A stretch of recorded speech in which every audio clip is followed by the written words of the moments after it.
가압류 취소 신청서에 허위 사실을 쓰면 어떻게 되는지, 처벌받는지 물어보시는 분들이 종종 있습니다. 결론부터 말씀드리면 단순한 실수로 끝나는 게 아니라 형사처벌까지 갈 수 있는 문제입니다. 법원에 내는 서류는 전부 공적인 문서로 취급됩니다. 그래서 가압류 취소 신청서에 사실이 아닌 내용을 적어서 상대방, 즉 채권자가 권리를 행사하는 데 지장을 주거나 재판부의 판단을 흐리게 만들었다면 이건 위계에 의한 재판방해죄나 공무집행방해죄가 될 수 있습니다.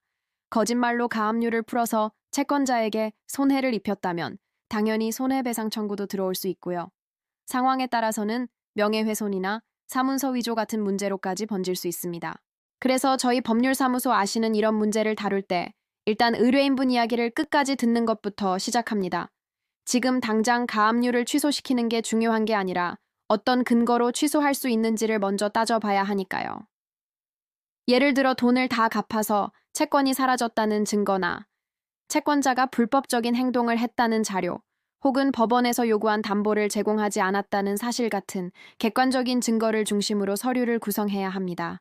아프다고 병원 문 앞에서 증상만 말해서는 제대로 된 진단이 안 나오는 것처럼 법률 문제도 사실관계, 시점, 증거, 절차를 하나씩 짚어봐야 어디가 꼬였고 무엇부터 풀어야 할지 답이 나옵니다.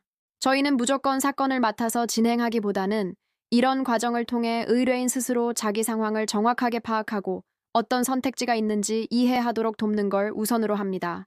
때로는 사건을 맡지 않는 것이 오히려 의뢰인을 위한 최선의 결정일 때도 있습니다. 서류 하나를 내더라도 그게 나중에 어떤 파장을 불러올지, 최악의 경우 형사 문제로 번지지는 않을지, 민사적으로는 손해배상 책임을 지지 않을지 여러 각도에서 검토하고 판단해야 합니다. 사실관계 확인 없이 성급하게 서류를 냈다가 오히려 더 불리해지는 경우가 정말 많거든요. 법원은 거짓말에 대해 굉장히 엄격합니다. 그래서 저희는 상담 단계부터 이런 부분을 꼼꼼하게 따져보고 이길 가능성이 단순히 소송에서 이기는 걸 넘어 실제로 돈을 받아내거나 문제를 완전히 해결하는 것까지 포함하는지를 기준으로 사건의 방향을 정합니다. 이런 접근 방식으로 형사, 민사, 부동산, 가사 등 모든 사건을 다루는 곳이 바로 법률사무소 아신입니다. 변호사 상담이 필요하시면 본 영상의 설명글을 참고해 주시기 바랍니다.